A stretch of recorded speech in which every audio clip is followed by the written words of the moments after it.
You're listening to Two Girls, One Crossword. These are my crochet hearts. Wow. And that's a little treat for anyone watching our YouTube videos. I'm picking up crocheting, and I crocheted hearts. She's really good at it. Like, this is impressive. This is like the most impressive thing I've seen all year. And if you're just listening, I crocheted I'll describe it to you. It's like a 10-foot long, perfect heart. That's a tapestry on my wall. So come to our YouTube channel, check it out. It's hanging right behind her right now. It's gorgeous. I've never seen anything like this before. She's a prodigy. That's me. That's actually my first passion. Quickly followed by hosting this podcast, which is Two Girls, One Crossword, your favorite weekly Podword Crosscast. I'm Grace Topinka. I'm Chelsea Rowan. We're back again with treats from all over. And by treats from all over, I mean you can literally find this podcast anywhere. YouTube, on the Spotify, iTunes, Stitcher, all of them. Overcast, like Shadow, Overcast. I was like Shadow, no Overcast. I didn't mean for that to be like a pitch, but you know, it is. I mean, if you're listening to this, you don't need to be told where to find us. Is it? Yeah, that's true. Is it lame to listen to podcasts on podcasts? I feel like it is, but I do. You mean like the iTunes app? Yeah. Yes, it is lame. Because mostly everything's on Spotify. And it's not user-friendly either. No. But what can I say? What can she say? I also used Pandora for too long, so. Are you still on Pandora? Do we have to have this conversation again? Okay. I have Spotify now. Thank you very Wait much. a second. Wait. I'm sorry. When did you get Spotify? No, but it's private. And I don't need to know what it is. I'm just asking when you got it because I've been twisting your arm about this for years. I only have it because I'm on Alex's family plan. So I'm stealing it from her. God. Swear to God. This girl was talking about Pandora for years after Pandora had croaked.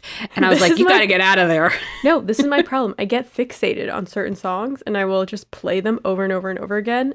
And so Spotify gives me too much power. Pandora allows me to like relax get new music. Yeah. And not do that compulsively. If you look at my, like, I don't even want anyone to see my Spotify playlist. It's embarrassing. It's like the same song 20 times in a row. And then I switch to another song. Hey, that's what Spotify is for. If we're not if we're not feeding into our harmless compulsions, then why are we on Earth? That's true. I really feel like I'm suited for the radio, though. But it has to be all songs that I like. Yeah, has anybody turned the radio on recently? I mean, maybe our listeners actually listen to the radio. It's all, no, I have, because in zip cars and stuff, I just would like turn something on really quick. It's all TikTok songs, so I actually know all the songs on the radio now. Right. Because I watch TikTok. But it's also wild because to be a radio host for radio that is played in the car, you have to be on like cocaine, I think, or you have to have some sort of manic personality disorder, because all of the hosts of radio shows like that they play in cars, like local, like Chicago radio, it's like, you're back with Billy the Kid, WWMR. I'm like Billy, it's 6:30 in the morning. I'm trying to get to work here. Okay, but if someone offered us our own radio show, I would take it. We would take it, yeah. Yes. Sure, I would develop a coke addiction. Anyways, should we get on to our own show, which you can listen to at any time you want, in the morning, at night, before you go to sleep, while you're eating dinner? Let's go to our Poll-a-palooza. Okay. We asked our Twitter followers if you could teach your dog to play any sport from the first four Air Bud movies, which I believe those are the only real ones. Which one would you choose? Basketball, baseball, soccer, or volleyball? In fourth place we had baseball, which no one chose. Good. In third place, we had volleyball at 11%. In second place, soccer at 22%. And then, shockingly to no one, at 67% basketball. Okay. Because that's the classic. It is the classic. I feel like I would have picked volleyball. I feel like volleyball or soccer would be more fun to play with a dog.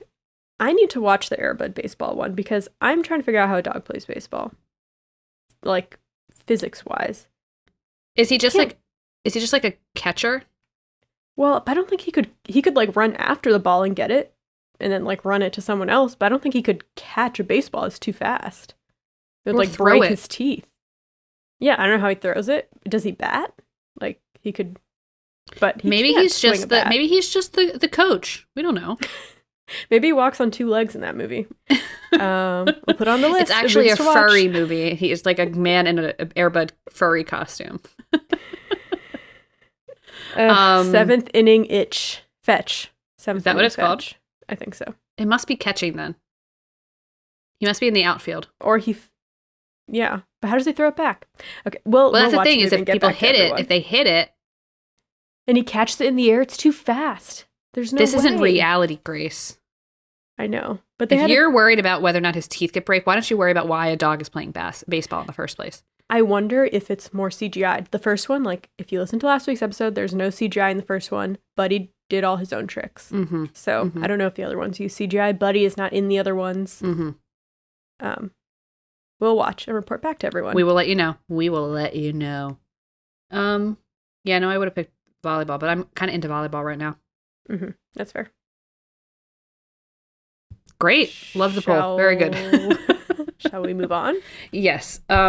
Let's go into it. I'll start off with the Friday, hits and shits. We're moving into hits and shits. If you've been here for a while, you know that we go from the poll, we go into hits and shits. Okay, it's time for hits and shits of the week. Okay. The Friday, January 14th, New York Times by Matthew Stock and Sid Sivakuma. Kumar? I always forget. I think I wrote this one in. Sid Sivakuma.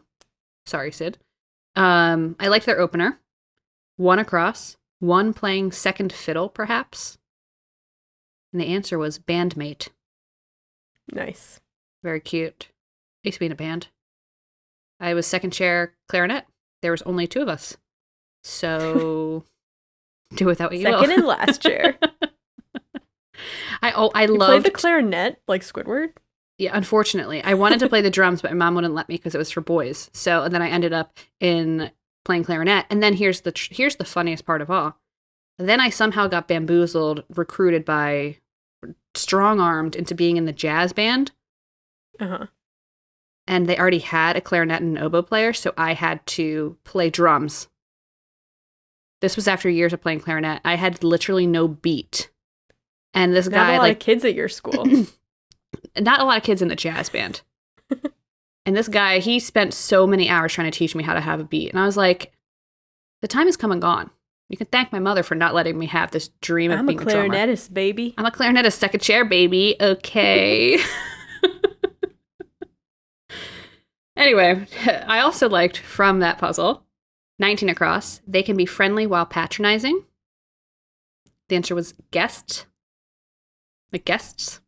Hey, all right. Very funny. And then 5 down, one who's light-headed, ? It's light-headed, ? And the answer was moth. Headed to light. Like a moth to flame. Aren't we all? Aren't we all?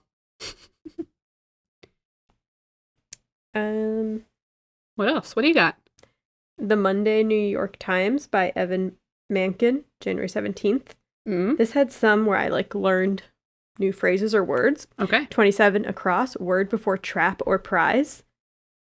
I know what a booby trap is. I didn't know what a booby prize was. What is a booby prize? It's like a fake prize that you give someone in last place.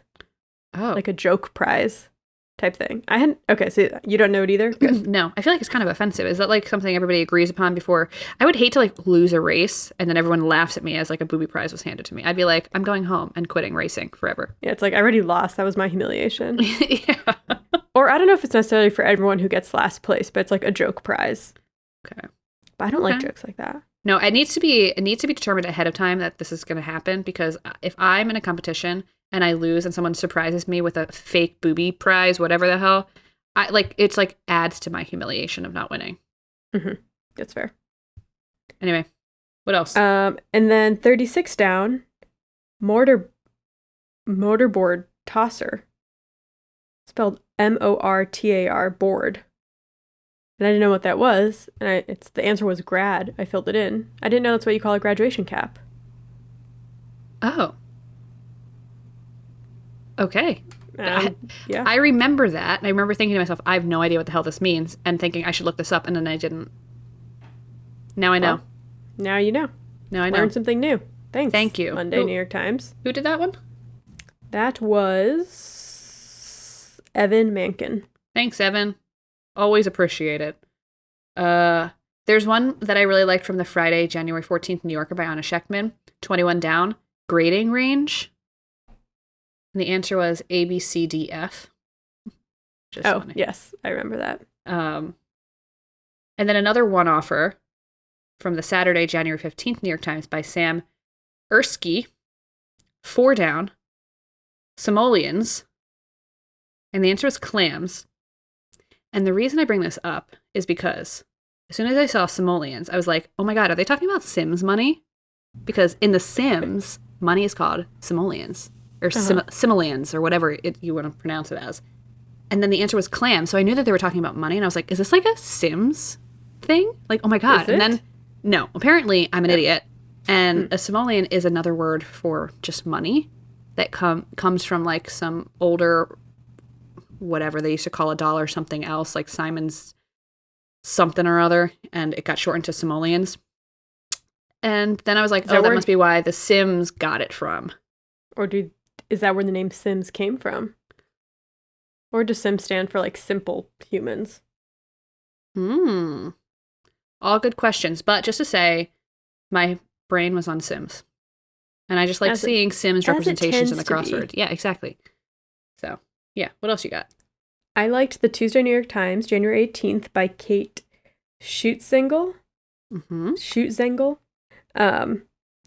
41 across, as an blank, and then in parentheses, parenthetically. And the answer was aside. I just like the way it was written out. And then also 42 down, really overdoing it in slang, was so extra. Yes, that was a good one. I liked the Monday, January 17th New Yorker by Elizabeth Gorski, 36 across, self-appointed steering committee, question mark. The answer was backseat driver. Nice. Very good. Thanks, Elizabeth. And then I really like this one. It made me think of you.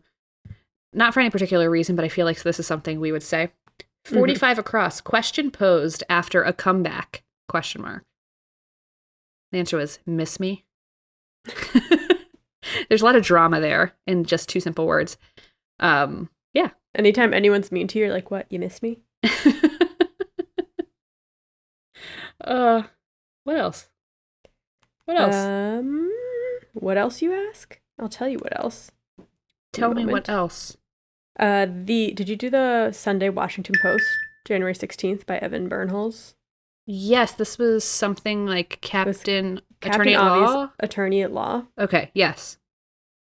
It was a fun theme, I thought. Yes, I agree. For example, 23 across, blank, question mark. If not, nobody will testify for me. And then the answer is, can I get a witness? So they're all just like court terms. Yes. But then clued really obviously, hence Captain Obvious, Attorney at Law. So 48 across is blank, question mark. That's when the judge is a marsupial. Kangaroo court. I learned some phrases, like I had heard kangaroo court before, but there was another one that I hadn't known.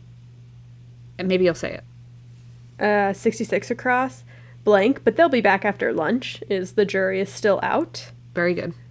118 across, blank when they need a nap after arguing the prosecution. The defense rests. And then 89 across, blank would be a festive decoration for the hearing. Trial balloons. Yes, what was that? What is that? I don't know. I never heard of that one before. At the end. Let me look it up right now. All right, she's looking it up. While she's looking it up, I want to say that there were so many good potential topics in the Wednesday New Yorker by Wynaloo. Like, I have a whole list. Everything on this list here was something I was going to do as a topic. And then eventually I ended up picking something different from a different puzzle. But lots of good topic fodder in the Wednesday New Yorker. I'll just give you a couple of the ones that I was thinking about that I did not end up doing. 20 across, system for rapid writing was shorthand. I'm like, that's a really good topic. 50 across, blank Taylor's All-Star, Chuck Taylor All-Stars, another great topic. Yes.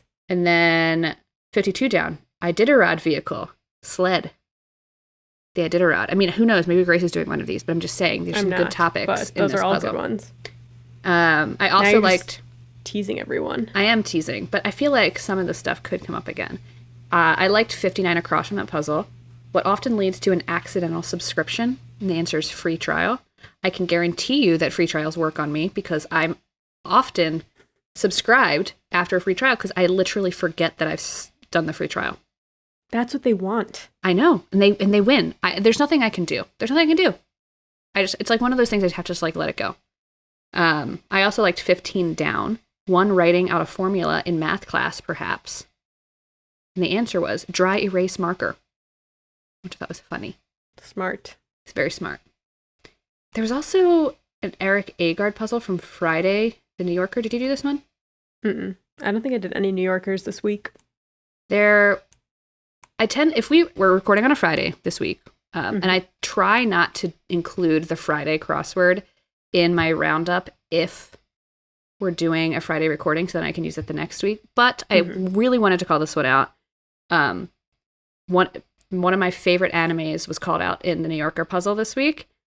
And it's Yuri on Ice, which is, yes, it's about ice skating. And it's amazing and very queer and would recommend it to everybody. So I was really excited to see Yuri on Ice. Clued, and then the answer was anime. And I was like, Yuri on Ice. I'm kind of like due for a winter rewatch, so I may or may not do that tonight. It's that time of year. It's that time of year. It's like 12 episodes. I'm like, I can do this tonight. So what's stopping you? It's Friday, baby. Exactly. Nothing is stopping me. Nothing. I'm just Put your feet up. I'll do it. What else you got? Okay, a trial balloon. A tentative measure taken or statement made to see how a new policy will be received. So I don't know how I feel about that because that's not really like a court thing. It just has trial in it. Okay, interesting. Another one I wanted to quickly call out from that puzzle that I enjoyed seeing was 126 across, Twilight actress Ashley. Mm-hmm. I was like, that's Ashley Green. Obviously, I know that. Clearly. We just love to see. We love Twilight here.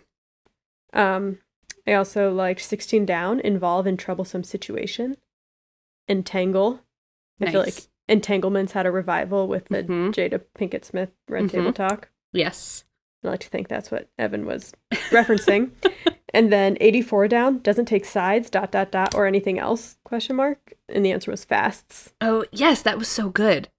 Smart. Yeah, really good. I'm done with my hits and shits. I'll just do the Wednesday by Ori Bryan. Okay. This is what it says. This is a uniclue crossword, which combines a cross and down. When two answers share a number, they also share a clue. I love things like this. Yes. So, for example, 27 across was principle of complementary duality, and then 27 down just said see notepad in brackets, and so it was across was yin, and then down was yang. Yes. So another example of that was 5 across, key inspiration ? And it was stars and stripes because Francis Scott Key wrote the Star Spangled Banner. Uh-huh.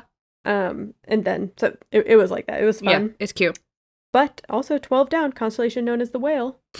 Cetus. You did that. Yes, I did. And when we got to that in the puzzle, and I like screamed Cetus at Matt, he was like, how do you know that? I'm like, it was an early topic, don't you remember? He's like, oh crap, I forgot. Yes.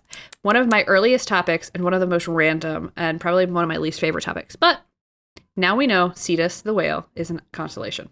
Never forget. I knew it right away, too. So, thank you. And then I learned 49 down, first vegetable grown in space is the potato. A potato. Boil and mash them, stick them in a stew. You can do anything with a potato if you try hard enough. You can. Okay. And then I just have 2 shout outs from the Thursday, January 20th, New York Times by Howard Barkin. 17 across, side, hide, tried to hide. And it was hide spelled Hyde. So it's Jekyll. Oh, yes. That's the way it was written. And then, I didn't know this, 9 down, mascot of the NFL's Ravens, appropriately. Yes. Poe. Yes. I also didn't know that, but I knew the answer as soon as I read the clue. And I was like, appropriately, it has to be Poe. And then earlier in I think there was another puzzle this week it was like shorthand for a macabre writer, and it was E.A. Poe. Right, which I had... like, do people call him that? Yeah, I don't necessarily like when crosswords do that, because it's like... It's different. It's like C.S. or T.S. Eliot. Exactly, or C.S. Lewis, because that's how they're known. But Edgar Allan Poe is known as Edgar Allan Poe or Poe. So to see E.A. Poe, to me, it feels like you're just trying to get those letters there, which I get it, that you need to do that sometimes in crosswords, but it feels kind of sloppy sometimes to me. E.A. Poe, challenge everything. Yeah, EA Games. Okay. I got it. Thank you. Thanks for the laugh. Shall we Flip the coin? No, after you. Yeah. Flip the coin. Me? Sure. Flip the coin? Yeah, you go. Okay, You go. Okay. Let's see who's going first or this time. We'll see. It tends to be you, so I'm not going to get my hopes up. Don't get your hopes up. All right, I'm flipping the coin now. Tails. Yay! God works in mysterious ways. Am I right, Who ladies? She knew I needed this. She knew. My topic is from the Monday New York Times, January 17th crossword by Evan Mankin. 49 down. Mindless two-player card game. War. Yes, but war is not my topic. It's cards. Playing cards. Oh, I love playing cards. Do you play cards? I don't know if you play No. cards. Okay. I mean, was wondering. do I you... play cards? Like, I can play some card games. Do I do it regularly? No. My God, I swear, I always make friends with people who hate board games or hate cards and stuff, and I'm like, why did God put us together only for you to laugh in my face? Sorry. Not gonna happen. Yeah, it's fine. I have like gone into phases where I'm really into solitaire, spider solitaire on a computer. Not in a while though. I just have to accept that we can't be compatible in all ways. No, we can't. Sorry. Find someone else to play board games sense. with. It ain't gonna be me. I'll play Clue, and that's it. You know that. Okay. Where am I? Oh yeah, playing cards. So, playing cards. What are they? Where did they start? I'm talking about the 52, 2 through 10, Jack, Queen, King, Ace card set that we know today. That's like the standard playing card set, at least in the West. I don't know about everyone else, but where did it come from? Where did playing cards in general come from? Nobody knows. That's the truth. Everyone claims that, you know, they invented it. Even the British are saying they invented it. Oh, please. Yeah, but most historians agreed it probably moved from east to west, as I feel like most things tend to do. Yes. So most of this information is from 2 articles. One on The Atlantic called The Lost Origins of Playing Card Symbols by Adrian Bernhard, and then another on playingcarddecks.com called The History of Playing Cards, The Evolution of the Modern Deck by Will Roya. So I just have to say, The Atlantic always has really great articles. They do. If you can find your topic on The Atlantic, you're like, I'm You're good made, to go. baby. I'm good. Yeah. So let's go back to ancient China. Okay. So scrolls from China's Tang Dynasty from the 9th century mention a game of paper tiles called Game of Leaves, which looks more similar to like modern day dominoes and later may have evolved into mahjong, but that's the earliest record of any sort of playing card. Mm-hmm. Others believe that maybe playing cards originated from mystic cards like tarot, which was another topic I did years ago. A long time ago. So that would trace their origins to India. Mm-hmm. But either way, the cards and card games eventually spread from the East to Europe. And then that's when it evolved into the deck that we know today. Okay. But when cards arrived in Europe, it wasn't like a family-friendly, like 2 friends just casually play cards type of thing. It was associated with drinking, gambling, and overall debauchery. Of course. People would get into fights, violence would break out, etc. So much so that in 1377, Paris put a ban on playing cards during the week because it caused too much uproar, basically. That's hilarious, considering like how much cards were played at like Versailles with like King Louis and all that stuff, you know? Church officials called them the Devil's Picture Book. Of course. Saying they were a gateway to depraved life. And this just reminded me of that's the way people felt about pinball machines too. And I just always think of Mayor LaGuardia like personally taking a sledgehammer to all the pinball machines in New York. I actually need a t-shirt of Mayor LaGuardia screen printed on it, like an illustration. Like, okay, let's find a picture of it. And you there's that famous picture. Yeah. Put it in Illustrator, page, do the whole thing. Okay, we're good. We're Gucci. Moving on. And say like pinball machines are the devil or something. Yeah. But it's just like, there's always something that people are saying is horrible for you and is going to like ruin your life. Of course, I'm not talking about like things that are actually dangerous, like drugs and stuff. Right. But playing cards. You know, the devil's it's funny playbook. now. It's like playing cards and pinball machines are seen as like so wholesome and nostalgic now. Exactly. But anyways, how do we get to the 52 deck? Tell me. Playing cards we know today. That's more what I'm going to be focusing on. So, okay. Why 52 cards? Some people believe it's because there's 52 weeks in the year, and the 4 suits represent the 4 seasons. Though earlier deck of cards sometimes have less than 52, like they just go up to 8, or they take out 8 and 7. I don't know. There's a bunch of different variations. Okay. There's no like exact reason for why it works the way it does. Mm-hmm. But much like the number of cards, the 4 suits of the cards have also changed over time and across different cultures. For example, one of the earliest 4 suit card sets is from Egypt during the Mamluk dynasty period, and the suits were goblets, gold coins, swords, and polo sticks. So some of those kind of sound like tarot cards to me. Yes. So there definitely was some like intermingling. Mm-hmm. Those suits are similar to suits found in Italy and Spain, which kind of makes sense, like geographically. Mm-hmm. So in Italy and Spain, the suits are swords, cups, coins, and clubs, aka batons. So basically they swapped out polo sticks for batons because that made more sense to them culturally. So that's kind of how it worked. Like each region kind of had different, Sure. whatever made more sense. So those suits, the swords, cups, coins, and clubs, they're still around today in Italy, Italian, and Spanish playing cards, and that's known as Latin suits. Cool. Some historians have suggested that suits in a deck were meant to represent the 4 classes of medieval society. So cups and chalices might stand for clergy, swords for nobility or the military, coins for merchants, and batons for peasants, which is lovely. I love that. Yeah. This kind of checks out when you look at the suits in Germany, where they changed swords to bells because bells were a symbol of German nobility, because they used to put bells on hawks, like their pet hawks that they would go and hunt with. It's called like falconry, when you take a trained hawk to hunt for you. And that was like a sport that only very rich people did in Germany. Okay. Other suits in Germany were acorns, leaves, and hearts, which I think is really cute. Yeah. Very cottagecore of Germany. Yes. Because, Germany was more rural. So it made sense. But sometimes things would be subbed out with animals, kitchen utensils. In Switzerland, they replaced leaves with flowers and the hearts with shields. So there's no exact science as to like what all of these symbols meant, especially because at the time a lot of cards were custom made for wealthy people and, cater to what they specifically wanted. Yes, of course. So even though we don't really use the German suits today, the Germans did change the game with their method of printing cards. They used engraved wood and copper. So the method that they had previously used to make like holy pictures and icons, they were like, oh, we could use this to also make playing cards. Okay.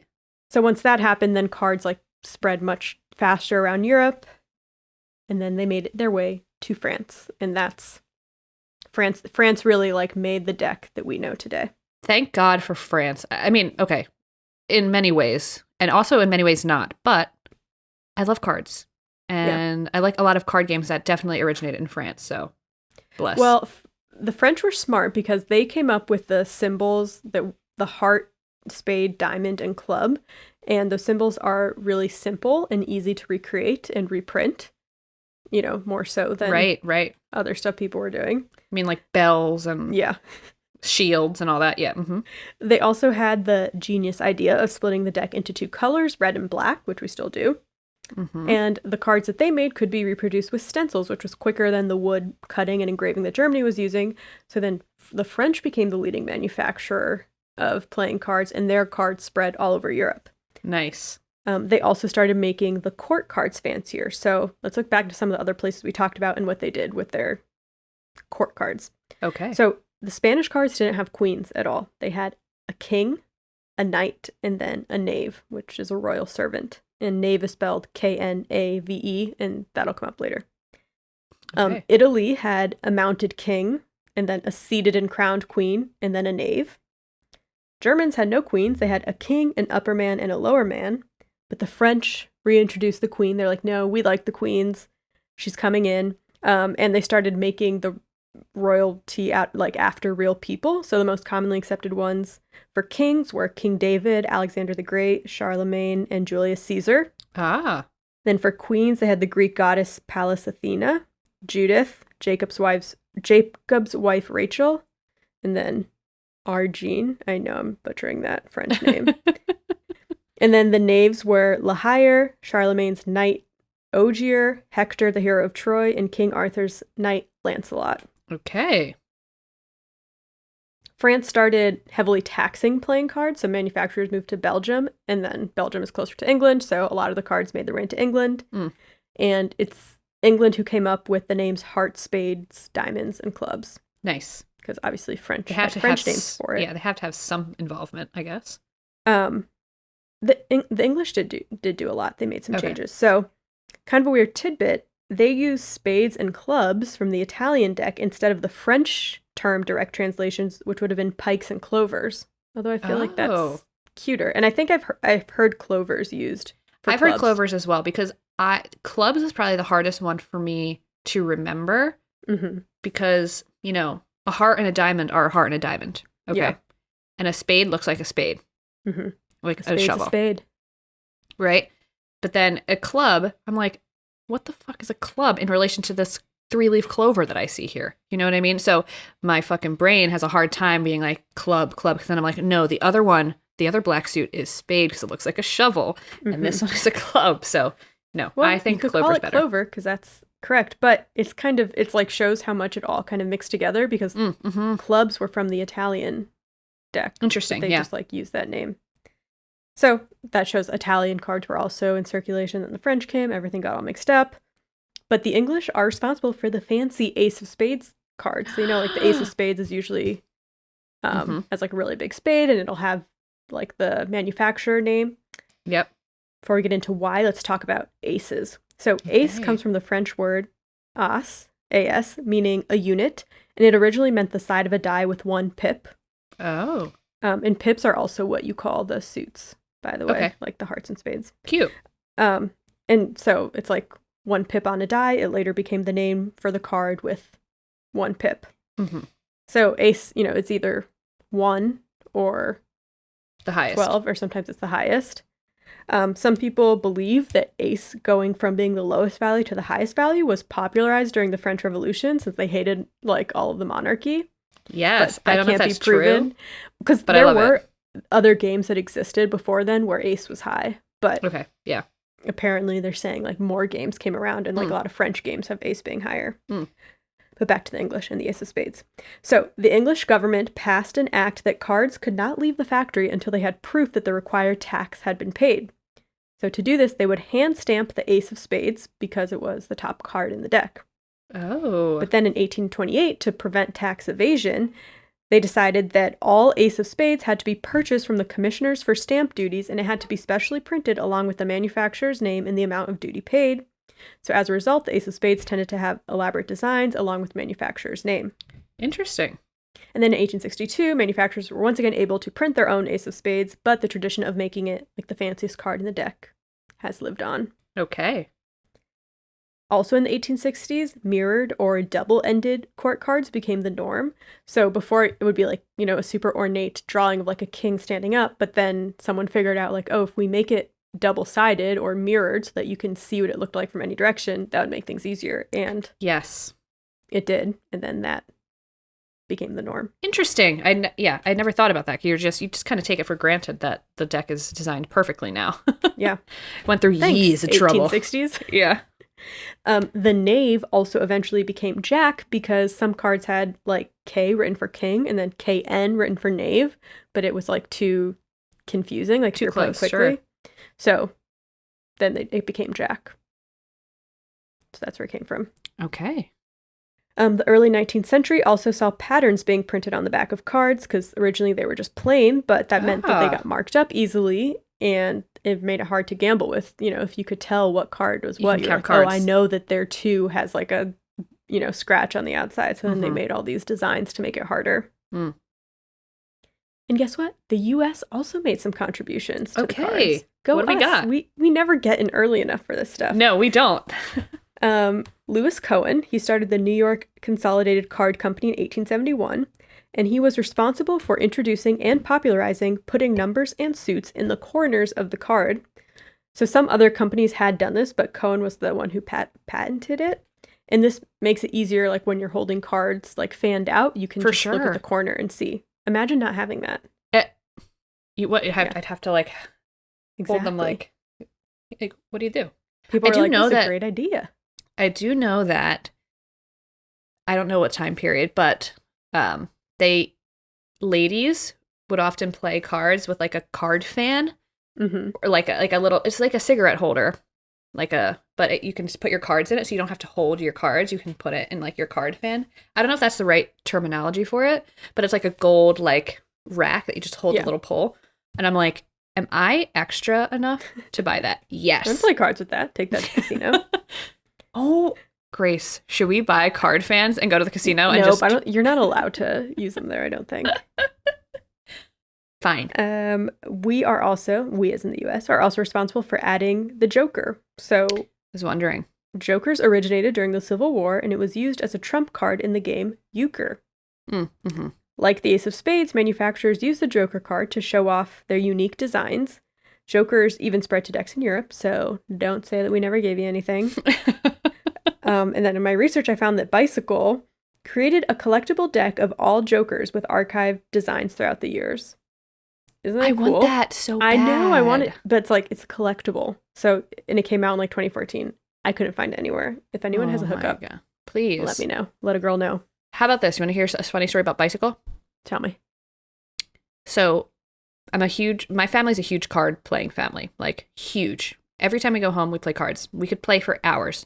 Just hands of poker or this game or that game. We just sit around the table and play cards constantly. I'm playing gin with my dad 24/7 essentially when I'm home. I go home this last time, like the time before, I forget what time it was. It wasn't Thanksgiving. It was the time before that. Mm-hmm. And it was October. And I'm like, okay, let's play some cards. And my dad's like, I don't have any decks of cards. And I'm like, wait a second. What kind of crack are you on? We play cards every time I'm home. Are you telling me you don't have a single deck of cards? He finally like rummages out an old deck of like South Carolina, like Cape something or other, Hatteras plastic cards that you definitely buy at like a gift shop, that they're like plastic and see-through and you can like whatever. And I'm like, you're telling me you don't have a single goddamn deck of Bicycle cards in this house? And then I was like, I was shocked. Honey, I was shocked. And so for Christmas, of course, we bought him a huge pack of Bicycle playing cards. I don't know what happened in the interim of like going and seeing my dad, and then the couple months in between then and October. Maybe and he didn't have like a major clean out. He's like, I gotta get rid of all these cards. Shocking. I was shocked. Well, did you buy him the classics? Because I feel like they have some cool stuff out there. Yes, the classics, of course, because like the classic, you just want like that. Because sometimes we play cards where you need multiple decks. Yeah. So you need them all to be the same. So you want to have like multiple decks of the same card. Or the same type of card anyway. But yeah, no, just the classics. Well. Okay, sorry. Continue. I didn't mean to digress. Well, no, actually, I'm going to end. So I'm going to end with a quote from The Atlantic about Joker cards. Okay. Quote, Jokers first appeared in printed American decks in 1867. By 1880, British card makers had followed suit, as it were. Curiously, few games employ them. For this reason, perhaps, the Joker is the only card that lacks a standard industry-wide design. He appears by turns the wily trickster, the seducer, the wicked imp, a true calling card for the debauchery and pleasure that is card playing's promise. I love the Joker cards. They're always fun. I know. That's why I'm like, that deck sounds cool. I don't know if you can actually use it or if it's just a bunch of like... just 52 Jokers or something. Yeah. I read about this in my research and I meant to put it in, but I forgot. There is like a rule in England, I feel like it's called like the Queen's Rule or something, where you can either, I don't know if it's like you either instate it or it's like if a queen is in power, then queen is higher than king. I love that. So, of course. Very nice. Yeah. I like that. So right now the queen would be higher than king, and then when she does whatever she does next. The youngest prince in the world, and the oldest prince in the world. Charles? Yeah. No. Philip. Philip is no. Philip is the queen's husband. Okay. Then and Charles is dead. The prince in waiting who's like 90. Yeah. Charles is the ex-husband of Diana. Yeah. And William is Diana and Charles' son. Right. Okay.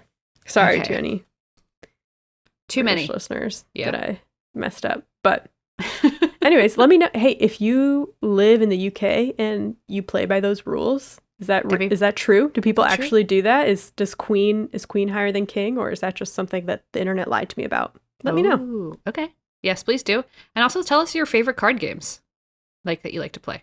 Like, are you like a spit kind of girl? You like war? Egyptian like- rat screw. I you actually do like Egyptian rat screw. I don't know what the hell that is. Only some people know it. Okay. Do you like Pinochle? I learned Pinochle over.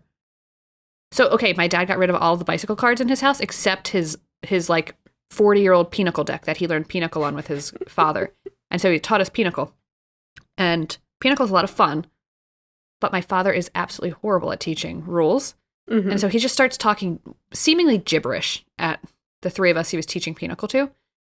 And if you looked around the table, it was like we all had like these shocked looks on our face because it seemed to him that he thought he was explaining the rules incredibly clearly. And we're all just sitting there like looking at each other like, holy shit, we are never going to learn this game. But here's a tip for y'all out there. Whether it's learning a new card game or learning the rules to a seemingly complicated board game, just go on YouTube. Somebody has explained it better than your friend or your father will ever explain it to you. That is a good tip. And But I take feel like the personally 11 attacked. minutes. I feel like anytime I'm learning some new game, people are explaining it to me, my brain is just like not computing. Yeah, we play sort of complicated games. They're not complicated in like complicated to understand, just like lots of rules. And the time it would take to sit and read a rule book and then like put it into practice would be like hours, sometimes days. Go on This is YouTube, why there's I a don't- 15-minute video, and then you're done. I just don't play games at all. Problem solved. And that's how you do it, folks. That's how you it. do it. That's it, and All right. that's all. Your turn. I will be starting with a quote. Before you tell me the topic? Before I tell you the topic, interesting. Intrigue. During the neon-tinged days of the late 80s and early 90s, slap bracelets hit wrists, Game Boys consumed hands, and Trapper Keepers cracked. But while new playthings flooded the marketplace, there was one decidedly lo-fi toy that every youngster wanted. Lo-fi, so it's not going to be Tamagotchi or Furby, right? Correct. My topic comes from the Friday, January 14th New Yorker by Anna Schechtman, 49 across, collectible discs of the 90s. And the answer is Pogs. I never had Pogs. We're talking about Pogs today. And the quote that I just read is from the article on Mental Floss by Kate Erbland, The Weird History of Pogs. All right. So I'm talking about Pogs. I also never owned Pogs. I think, were a little too young to be swept up in like the actual fad as it was happening. I need to but- I need to see what they look like. But people a little older than us were definitely like consumed by the fad. And like I had neighbors. I have vivid memories of watching my neighbors from a childhood play Pogs and not understanding what the hell was going on. I was much too young. But I do remember Pogs. So we're going to get into it. We're going to talk about Pogs. So you said you never had Pogs, you never played Pogs, you never saw anybody play Pogs? No, I looked at the picture and I do remember people having them, but I never personally partook. Although I feel like it does seem like something I'd get into now. Don't tempt me with a good time because these things are going for the cheap, dirt cheap on eBay right now. Okay. I was actually thinking, I'm like, could I make like a table or like a craft with these Pogs? Anyway. I saw a cool figure 8 one in the pictures. Yeah, a talk Right? for another day. We'll talk after. Okay. All right, so Pogs. But if you don't know Pogs, you may know the game by another name. Its generic name is Milk Caps. And this is a quick, just like couple lines from Wikipedia to describe to you the game and like how do you play it. So Pogs is a children's game played with flat circular cardboard milk caps. Players make a stack of these caps and then take turns to drop a heavier, what's called a slammer, onto it. So you stack up all your Pogs and you take your slammer and you throw your slammer down at the stack, okay? And then it causes the stack of Pogs or milk caps to be disrupted and like fly everywhere. Each player keeps the face-up caps that they have just hit. So you throw your slammer down, the stack goes crazy. Any like Pog that is face up is now yours. Ooh. Okay. And then you keep going in that fashion, like the next person goes and so on and so forth.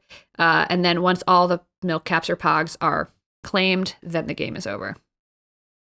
Okay. That's Pogs for you, baby. That's it. That's it. And that's feel like all. I could never get rid of ones that were precious to me. That comes up a little later. Okay. Okay. So Pogs is one of those infamous 90s toy fads, along with Furbies, Tamagotchis, Grace mentioned, Bop-Its, Game Boys, and Beanie Babies. I'm sure most of our listeners have either heard of Pogs or played with Pogs or had kids who are obsessed with Pogs, right? But where did the Pog craze start? So Pogs is a generic name, like I mentioned, milk caps. But even then, where did it come from and why did it explode into popularity in the 90s? In order to understand, we have to go back in time and we've got to travel around the globe to a little known place called Japan. Just kidding. Everybody knows Japan.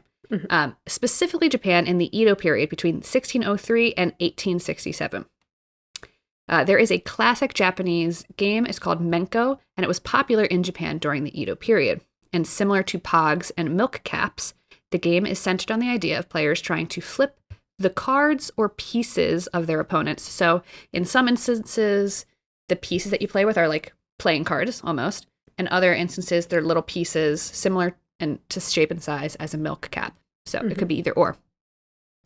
Original Menko playing pieces were roughly the size of milk caps, like I just said, or like cards. And they featured images of Japanese cultural icons, whether it be wrestlers or warriors or kings, that kind of thing. These pieces weren't made out of cardboard, however, instead shaped from clay, wood, or ceramics. And though the Menko game, it did eventually later evolve to having pieces made out of cardboard, and these became forerunners of trading cards, trading baseball cards and stuff like that.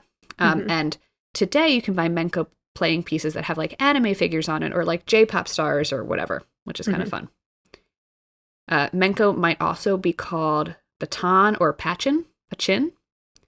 A player's piece is placed on the ground and the other player throws down his piece and they try to flip the other players with theirs, right? Either through wind or striking the card against the other piece. If he succeeds, he takes both pieces. The player who takes all the pieces, or the one with the most pieces at the end of the game, wins the game.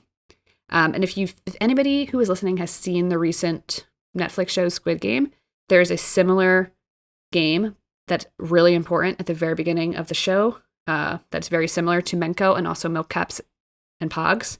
It's called Tachki. It's a South Korean game. Essentially, you play it with 2 or more people. You take 2 pieces of folded paper and you put them together into the shape of a square. It kind of looks like a what's that game when the cootie catcher? A cootie catcher, but flat. It kind of looks like a cootie catcher, but flat.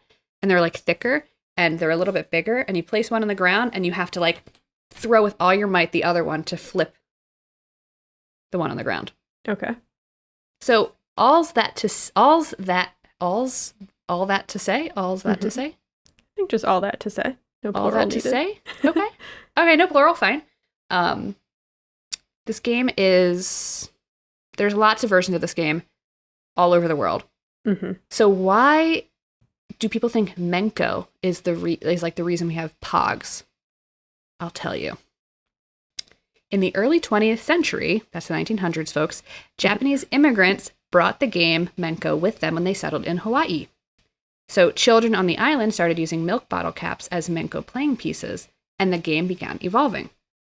It's said that that Menko was a hugely popular game for decades in Hawaii during the 1900s. Fast forward to 1991. There's a woman. Her name is Blossom Galbaso. Blossom is an incredible name, by the way. Yeah. I love it. She was an elementary school teacher. She began teaching the game of Menko to her school classes.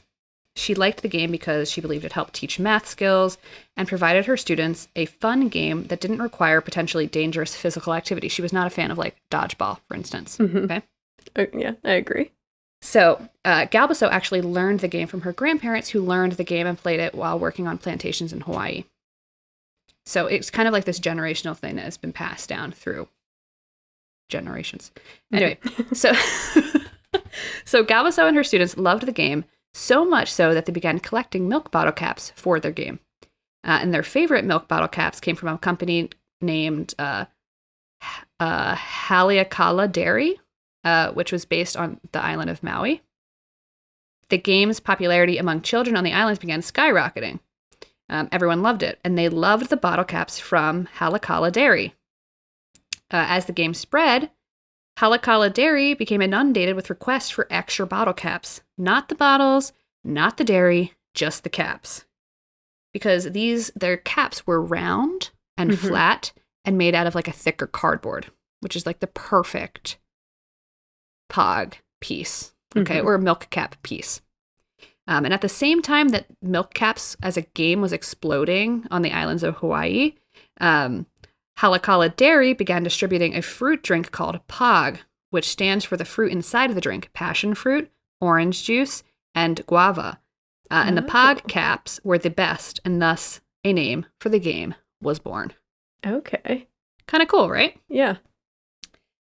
So then, like, how the hell did this, like, regionally fun little game become a worldwide sensation? And, like, milk caps was not, like, not played in the United States, like, the, quote, mainland. It was played there. Milk caps has always been played there. But how did Pogs become a sensation in the early 90s? We got to call on one guy, okay? And his name is Alan Rapinski. He's a Canadian, of course. And he may not be a household name, but he is an entrepreneur, a marketer, and a businessman. And he is behind the household brand Armor All, which apparently has something to do with cars. I have no idea. But they, like, are still huge, and they've got, like, you know, lots of products in stores. Anyway. Sure. I believe it. We also have him to thank for the Pog craze.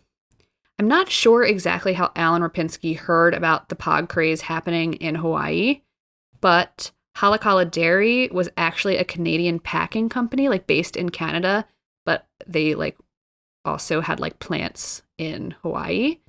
So I'm just kind of, like, put two and two together that, like, Alan, who's also Canadian, kind of just, like, he was in the business world. He must have just had some contact. Anyway, so he hears about the Pog craze, and he's like, bet. So he snatches up the Pog trademark from Halakala Dairy and uses it to found the World Pog Foundation in 1993. Yes, the World Pog Foundation. It sounds like a nonprofit. Yeah, it does. Like the way the way it's named. Oh, sorry, no. So World Pog Federation. Excuse me. Oh, okay. Excuse me. Okay, that makes more sense then. But still, founded in 1993. So, what the hell is the World Pog Federation, and why is it important? Well, the World Pog Federation was key to standardizing, or should I say commercializing, the game of milk caps. They started up tournaments, minted their own mascot, whose name is Pogman, who looks essentially like an Angry Beaver ripoff. And they decorated their Pog products with snazzy-looking graphics. That's how they get you. That's how they That's how they got me. That's how they got her. She saw one immediately, and she was like, wow, maybe I'll I was like, buy wait some a of minute, this. that's kind of cute. You're like, I gotta get in on this, right? So yeah, a lot of the stuff they would have on their Pogs were, like, culturally relevant images, whatever that means.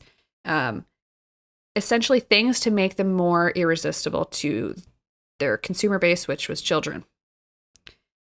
The fad caught on throughout the United States and became not just a fun game with interestingly designed Pogs, they became promotional items. You could basically buy Pogs anywhere, like that they sold any type of store. So like toy stores and comic book stores, etc. But they were also often given away by businesses as promotional items. Think of like McDonald's giving them away. So McDonald's, Del Taco, Taco Bell, Burger King, and other chains gave away Pogs with purchases. Other products also turned to Pogs for tiny ad space. Disneyland, Knott's Berry Farm, Nintendo, Kool-Aid.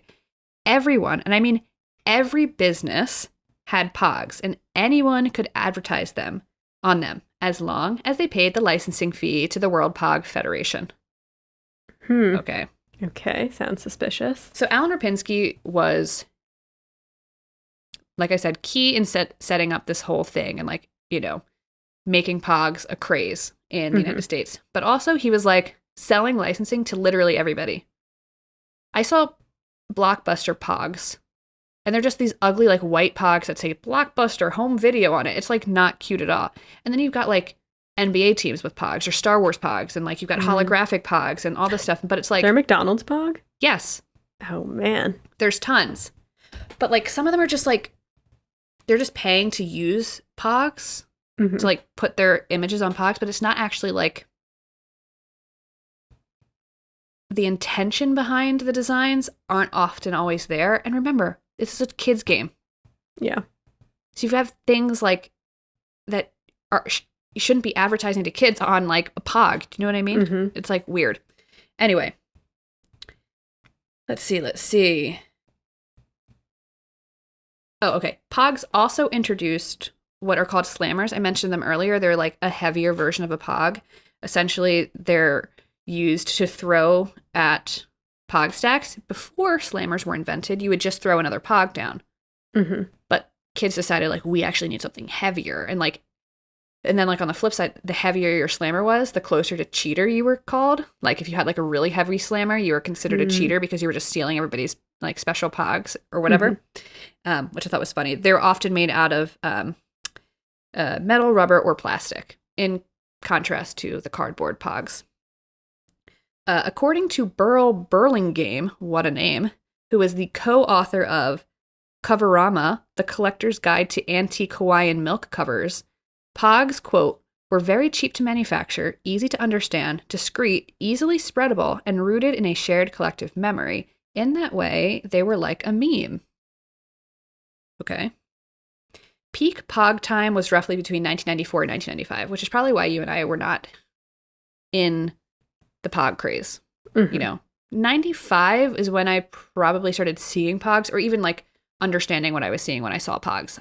Mm-hmm. When I was hanging out with like older kids, like on the street or whatever, like in my hometown. But I never played with Pogs because at that time I was too young to really understand what a Pog was or what you would do with it. Let's see. Every fast food chain, cartoon series, sports team, and hair metal band had its own set of limited edition designs. At the time, the Pog industry was projected to be worth $500 million. And in 1994, 350 million Pogs were sold nationwide. In the state of California alone, Pog sales generated $10 million a week. This is fucking cardboard. Damn. With like a picture on it. Okay. Sadly, Haleakala Dairy wasn't able to retain control of its own brand messaging. Their Pog juice was lost to the tidal waves of the Pog milk caps fad, which is sad. And I think they ended up actually rebranding so that they could distance themselves from Alan Rapinski and the World Pog Federation. Let's see. All of that said, the Pog fad came to an end kind of rapidly, like basically in like 95, 96, Pogs were out. Where did it all go wrong? The first mistake, according to Priceonomics, was letting the market become too saturated too fast, collaborating with every company interested in reaching youth audiences. Burlingame says, quote, basically it was consumed by its own success and excess. The caps were so cheap and easy to replicate that everyone jumped into the game. People started putting sparkles on them, 3D'ing them, trying to make them unique in some way. There was too much product, you couldn't keep up. For example, Fox's The Tick animated series was the first TV show of many to promote using Pogs. The Dare program zeroed in on American kids, right? And they kind of put it as part of their curriculum to prevent drug addiction. And this is the best one. And when Pope John Paul II visited New Jersey in 1995, the Roman Catholic Church ordered 50,000 Pogs with Pope John's face on them to hand them out to parish kids in the area. Oh my God. I need that in my life, actually. If I found that, I would put that in an epoxy and put it on a necklace. I would wear it. That's fair. Oh my God. Pope John Paul Pog earrings? Do you think they have them on Etsy? I'm sure you could find them somewhere. I don't know, on Etsy. People are just going to think you're really... People are going to know that they're Pogs. You're like, wow, she really likes the Pope. I like Pogs, actually. Thank you. So it's a conversation starter. Anyway, so that's the first reason why Pogs kind of failed. It was like, there's too much. Alan Rapinski was selling licensing to anybody. There was no like market control. Okay. Like I said, you got Pope John Paul's the face, you got McDonald's, you got, I don't know, One Direction wasn't a thing, but if it had been a thing at the time, you would have had One Direction. You had like The Tick. Every Nickelodeon show had a Pog, etc. The next reason why Pogs didn't work out was Pogs didn't exactly fly with school administrations. They essentially looked at Pogs as a kid-sized gambling game, the kind that not only distracted students, but sometimes resulted in black top scuffles. Schools in the United States, Canada, Sweden, Iceland, Germany, the UK, and Australia banned the pieces which was another nail in the Pog coffin. Mm-hmm. I'm not sure if I mentioned this before, but one of the key points of the Pog game is that winners take all. If you flip your opponent's Pogs, they become yours. Sucks for the original owner. So, like, can you imagine, like, how many fistfights broke out if, like, somebody got your collectible Star Wars Pog or whatever the fuck? No bueno. I know. I feel like I couldn't do that. I couldn't handle that. No, especially because, like, I'm someone who can't even, like, put stickers on things. Mm-hmm. You know, I'm like, I don't want to waste them it. Forever. Exactly. Could you imagine, like, I would not have done well during the Pog craze. No. Let's just put it that way. Well, maybe if we had done Pogs, then we would be better. We would be less precious about things now. We missed out. We were like a year or two too late. Mm-hmm. Anyway. Oh, well, no way to know. No way to know. Moving on. So people have tried to bring Pogs back. In 2005, the Funrise Company bought the trademark for Pogs and began printing and distributing new ones, hoping to reboot the product. They did promotional events. They tried to generate buzz, but nothing picked up. And eventually their trademark expired and they were like, okay, bet, we're done. And that was over. But Pogs are still around, or they're not, well, I'll just read this section. I'm starting by saying Pogs are still around and successful, but not in toy stores or anywhere you might expect, for that matter. For this, we must put on our army fatigues and head to the closest military base or something. We're talking about the U.S. military. How did the U.S. military get involved in Pogs? I have no idea. Well, you're about to find out.